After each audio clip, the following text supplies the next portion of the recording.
Hey friends, as a musician coming from the modular world, I've had the opportunity to use a bunch of different sequencers. What's a sequencer? Well, a sequencer is something that can make musical events happen over a time period. And if that sounds familiar, yeah, Ableton Live basically at its very core is a MIDI sequencer, right? So if you're using Ableton Live now and you've only ever used Ableton to make music, then you're only really familiar with one sequencer. The cool thing about sequencers in general is that each one of them offer you a completely unique way of making music, and that can be an inspiring process. Now, if you didn't know already, there are a lot of sequencers that are already available for Ableton via Max for Live, and I've used a lot of them, but none of them really gripped me or inspired me to make music, to actually make music, until I came across the Seeds collection by Novel Music, and it is so awesome. So in this video, we're going to check out Polymath and a couple of the other devices in the Seeds collection. All right, let's check it out.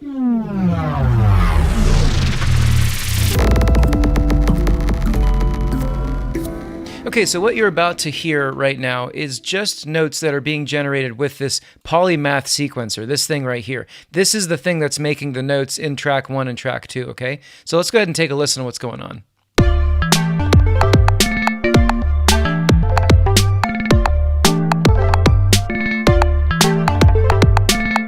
All right, so you might have listened to this and thought, hey, that sounds pretty cool. It's a little busy, but there's some evolving things going on. That's pretty interesting to listen to.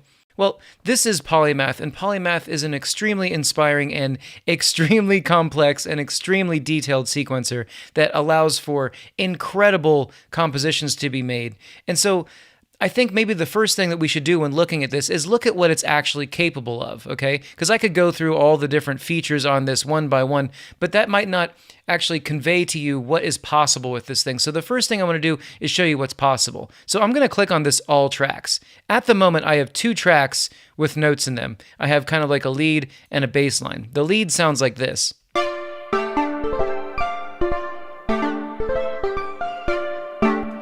Okay, and then this is the bass line.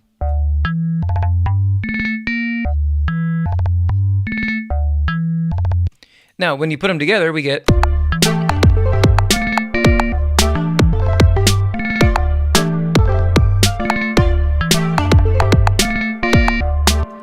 really beautiful little line here. Let's go ahead and look at this tab, All Tracks. Now, this is one of the many amazing things that Polymath can do. At the moment, we have 2 tracks here, and each one of them have this little slider, okay? I can slide the slider from here to here, and what I'm doing is I'm changing the scale, okay, of the actual sequence. If I go to All Tracks and I move this slider, I'm changing the slider on both this, as you can see it's moved, and this track. So all 4 tracks, if I move this master slider here, I'm basically sliding, okay, between these 2 scales. So take a listen to this. This is really fun. These 2 keys sound really cool. This key kind of sounds like home, and then this key with this harmonic minor kind of sounds like it's got a little bit of unrest to it, and it resolves to this. So just take a listen.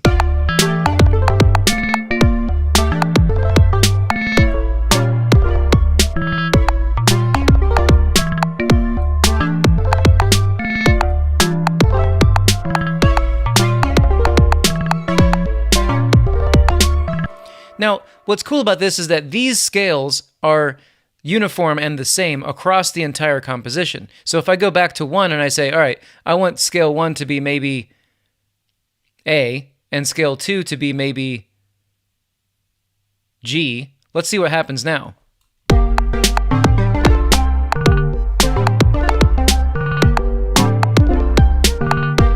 I can go back. And they're still going to work within my composition because the actual notes that are being selected here are up here, right? Now, if I go back here, I can move these back to what they were before. But what's really interesting about this slider and all these sliders in here is that these aren't actual binary settings, okay? I'm not just going from 1 to 2. I can actually start to introduce some notes from scale 2 into scale 1 as I slide the slider this way. So take a listen to this. This is a brand new, to me, a brand new way of composing.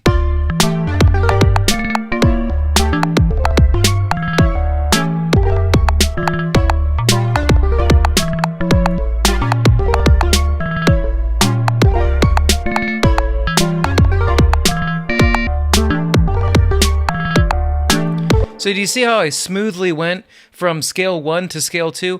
I just think that's so interesting, all right? So this is the first thing that I really feel like Polymath is bringing that's really new to composition in electronic music, okay? Now something else I want to show you is this trigger percentage. So all that this does is it says across all of the sequences, see there's 4 sequences in total, I'm only using 2, but across all sequences, what is the percentage chance that these notes will actually trigger, okay? So what's interesting about this is if I just let this play, I can bring the trigger percent down, and as I do, we'll get less and less notes, right? So this is really just a basic probability parameter that has a really interesting trick up its sleeve. So let's go ahead and just listen to what happens when I do this.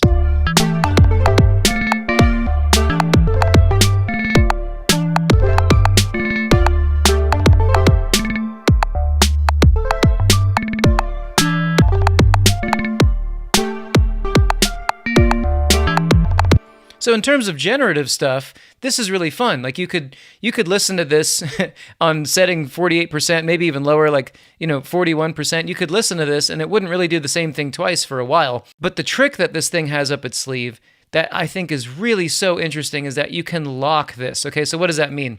So what lock means is that all the way over here on this side, we're going to have a completely random, or 41% of the triggers are going to trigger at any time. But if I turn lock all the way up, it will record those triggers and it'll play the same thing over and over and over again, okay? So we can lock in sequences that we like. Let me show you.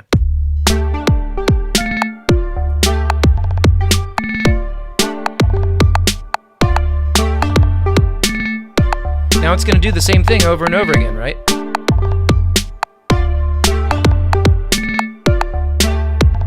But if I bring lock all the way this way, take a listen, it's going to be random again.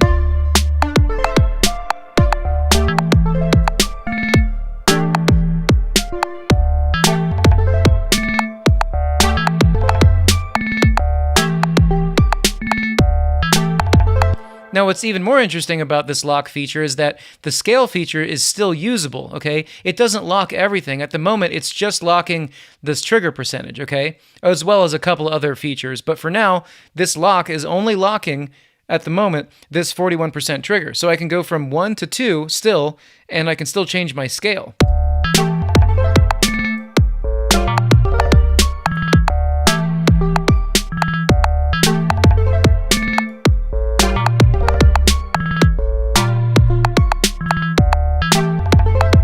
Now, I absolutely love this feature, and I want to show you one more thing. We've got this locked at the moment, okay? But remember, this is also not a binary control. I can start to move this back a little bit this way, and what will happen is it'll start to record some other random hits, and it might take out some other random hits just a little bit. So basically, you can think of it this way.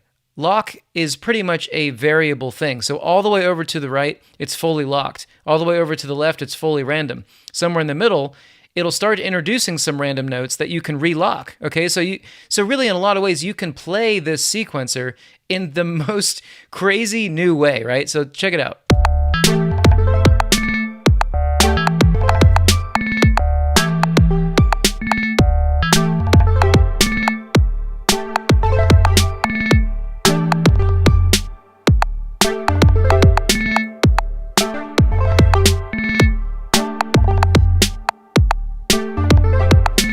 And so did you see what I just did there? You can hear those new notes coming in there and those other notes being removed, okay? So I'm using lock to kind of jam with this sequencer, and you can do that as well as just change your chord. And this alone is a really, really interesting thing, okay? Now there's a whole lot more that you can do on this macro level, but for now I want to kind of break down what's actually happening here. I'm going to turn off the bass and I'm going to turn off the drums that I have right now. We're going to look at this device. Chronology is this device.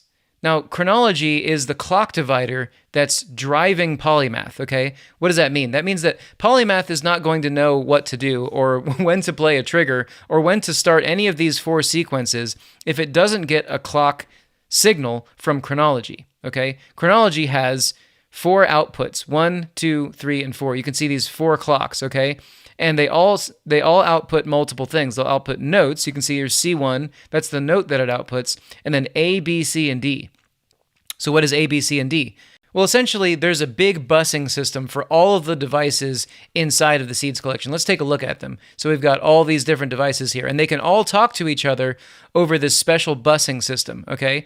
And what does this busing system do? Well, it can take MIDI data, and it can send it between all these different devices. So at the moment, you can see that we have 1, 2, 3, 4 clocks, okay? And they're all subdividing Ableton's 16th clock, okay? And so we can see that they're all going into these clock inputs, all right? So at the moment, you can see that I have C1 and C2, all right? Let's go ahead and see what happens when I just unselect C2 and we're just listening to C1 on track 1. Just take a listen.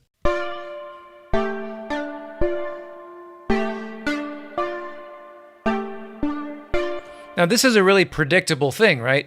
This clock, we can see this clock is the 16th divided by 4. So what is a 16th divided by 4? Well, it's quarter notes, right? So this is just, you can see it here too, like 1, 2, 3, 4, watch this. 2, 3, 4, right? So we can see that this clock is very basic. It's just a classic quarter note, right? But when we introduce, see, I'm turning on this second clock, okay? Now you can see that these different tracks can have different clocks, okay? We can have clock 1, clock 2, and then on track 2, I just have clock 2. Clock 2 is a weird division, right? This is actually dividing into thirds, okay? So look at this clock. See that? Now what's interesting about this is where I got that interesting rhythm going on with this sequence. I added clock 1 and clock 2 together, and now you can watch this thing go hog wild.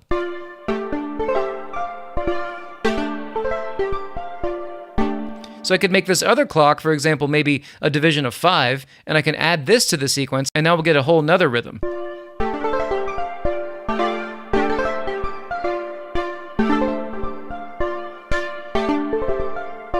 Right? So that's how this is working, okay? This is a really interesting thing. Now if we listen to track 2, I'll just go ahead and mute track 1. Track 2 is this sequence going into this operator, right? So let's take a listen to this. And you can see that because it's just driven by clock 2, it's got that triplet division, right? Now what might be fun is to add a 7 to this. So this is a 7th clock division. Let's see what happens here.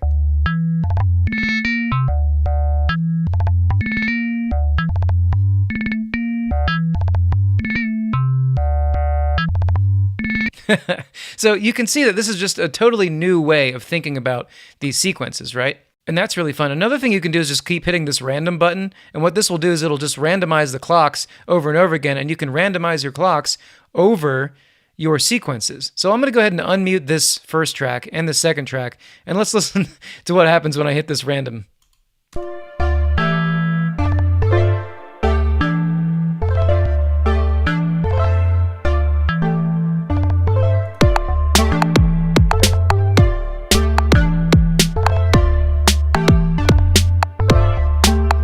Now we'll get to more stuff about Chronology here in a little bit, but let's get back to Polymath. Now that you know how this thing is being clocked, let's take a look at some of the other interesting features. So you might have heard that there's kind of like a spray of notes from this first sequence. Let's go ahead and take a look at the actual notes itself. So I'm going to go back to my first sequence, and we're looking at the notes. We can see that there's a part where there's a chord, right? There's 1, 2, 3 notes here. Now, every time we get to this, you can hear those 3 notes are strummed, right? So we've got all these little tabs up here that have to do with the different parameters inside of each one of these sequences. Now, if I go to strum, you can see that where that chord happens, you can see very lightly in the background there's that chord. I can make those chords strum up. So from the center, it goes fast to slow, okay? So this is strumming up slow, and this is strumming up fast. This is strumming down fast and strumming down slow. Let's go ahead and try to strum down slow.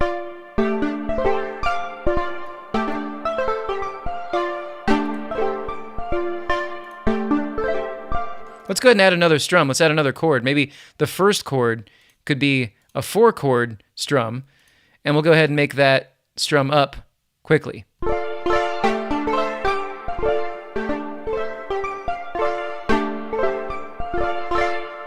just love it. That is just the coolest thing. And so you can see we've also got all these other parameters here. So I'm doing octaves here. Let's try to shift the octaves around. Maybe we'll go an octave up here, move some octaves around. We also have velocity. And depending upon the instrument that you're sending this to, what's really important is that as you're sending velocity data, you have to make sure that the instrument itself is accepting velocity data and doing that. So in this wavetable, we've got the wavetable set up to receive velocity, okay? It's not always like that in every instrument. So you got to make sure that your settings are reflecting that, right? So I've got velocity kind of moving around here. We've got some different octaves. We've got note duration. Now this is really interesting. If I make these notes long in certain places and short in others, we can get these different kind of rhythms going on.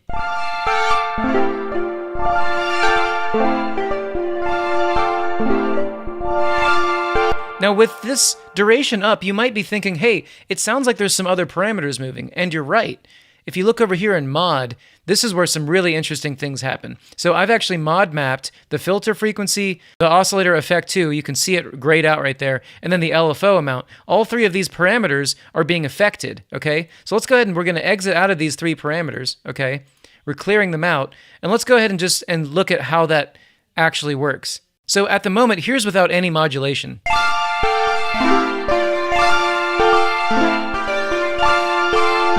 So let's go ahead and map this first slot to the filter frequency, and you can see it grays out. And let's go ahead and kind of scramble this up a little bit.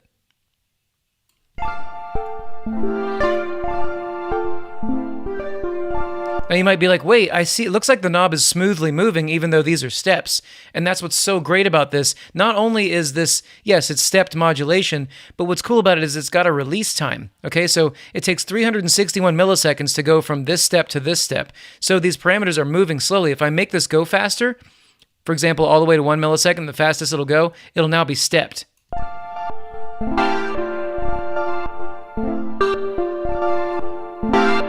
Right? Let's go ahead and move this back up.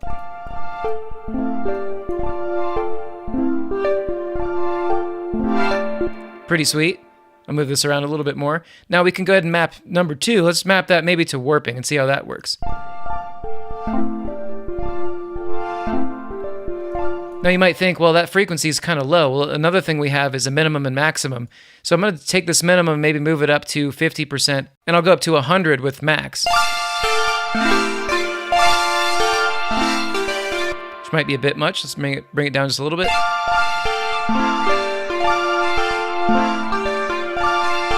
Let's go ahead and map the third one. We'll map that to maybe the sub amount, so sub gain.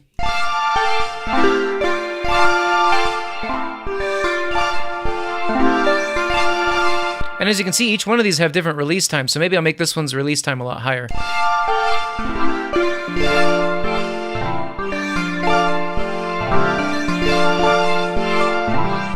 Now, another lane that we have is bend, and bend is really cool. What bend allows us to do is we can pitch bend steps, okay? Each one of these steps can have a slightly different altered pitch. Listen to what this does. So without any of it, listen to this.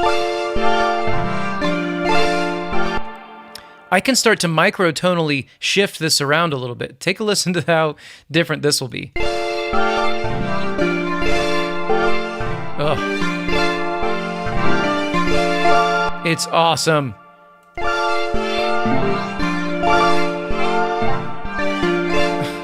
So cool. And what's rad about this is that, I'm going to go ahead and just kind of zero this out. Something else that you can do with any one of these parameters is you can use this deviate control. Now what deviate does is you have a percentage of triggers that will actually deviate, okay? What does deviate mean? It means that it will start to move away from these static settings. So at the moment, for example, let's go to octave, okay? We can deviate from this initial octave. If we listen to the sequence now, it sounds like this. Right, no octave shifting. If we turn the deviate up though, what it's saying now is that 50% of the time, it'll go plus or minus 12 steps. So we'll get a couple lower octaves and a couple higher octaves 50% of the time.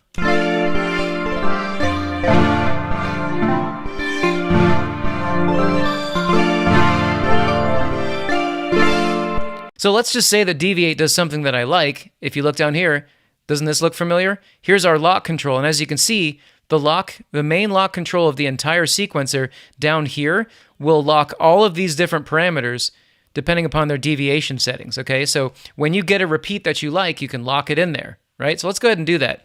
I'm going to set some deviations on these different things. On bend, of course, I can go up or down 10% in pitch, okay, every time it's deviated. So this can, introduce some weird microtonal stuff. We'll go back to strum. Maybe we'll add some random strumming here and there. We'll change the duration. I'll turn the duration down a little bit, like this. And then we'll say, okay, we'll add, 400 milliseconds to the duration, 47% of the time. Do you get how this works? And we can also do this to notes, okay? So here we are at notes. I'll say maybe 25% of the time, we could go up or down 5 steps, all right? And finally, let's go to mod, and we're going to deviate our mod. So these mod destinations here can be deviated by 33%, 30% of the time, okay? I know this is a little nerdy, but now that we've got this set up, look at what can happen.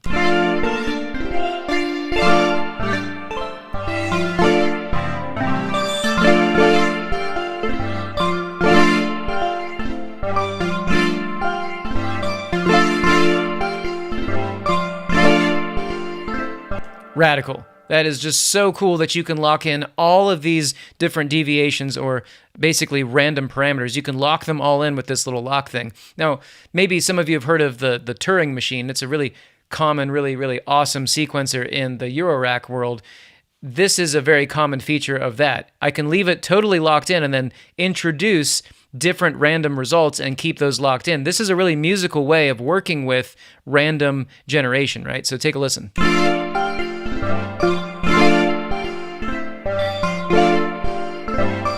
See how it's the same thing?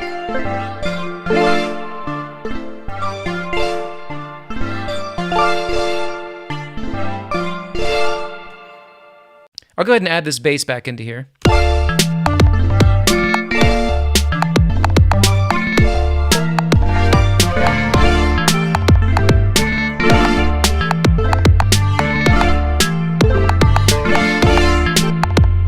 Now you might be wondering how I'm sending signal to this bass. Well, if you look at track 2, you can see, check this out.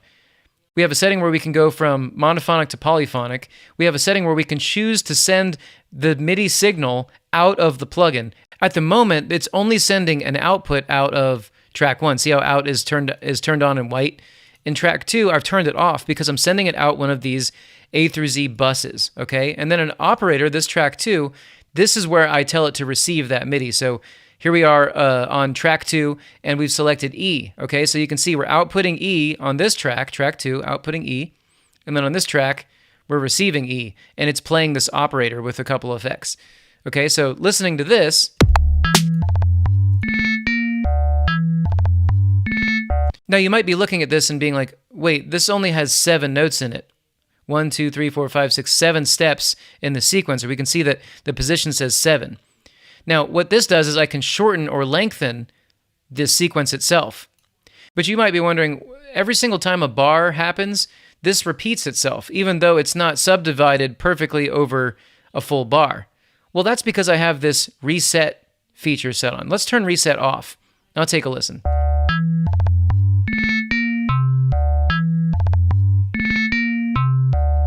Now that sounds like a 7-step sequence repeating itself, right? But what you can do is you can reset the entire Polymath sequencer to a bar, or to however many beats you want. So in this case, 3 beats. Take a listen.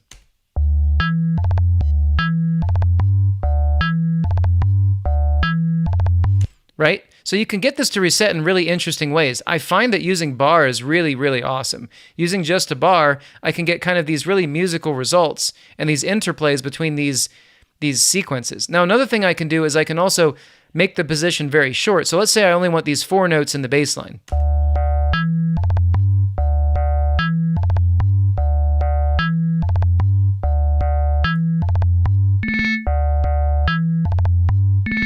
Nice. And our full strange-ass composition we have here is this.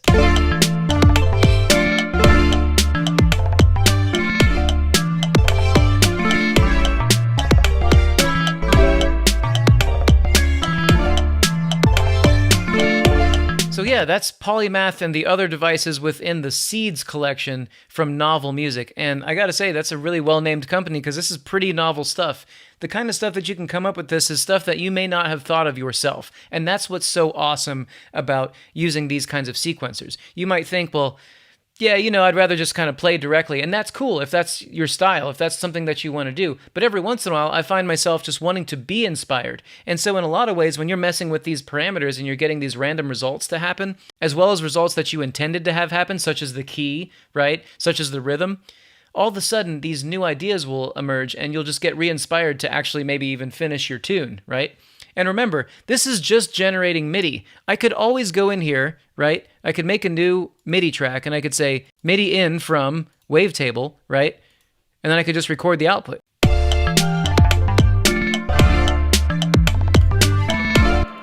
And there, I've captured the MIDI that this Polymath outputted, right? And so I can use that MIDI to compose other things.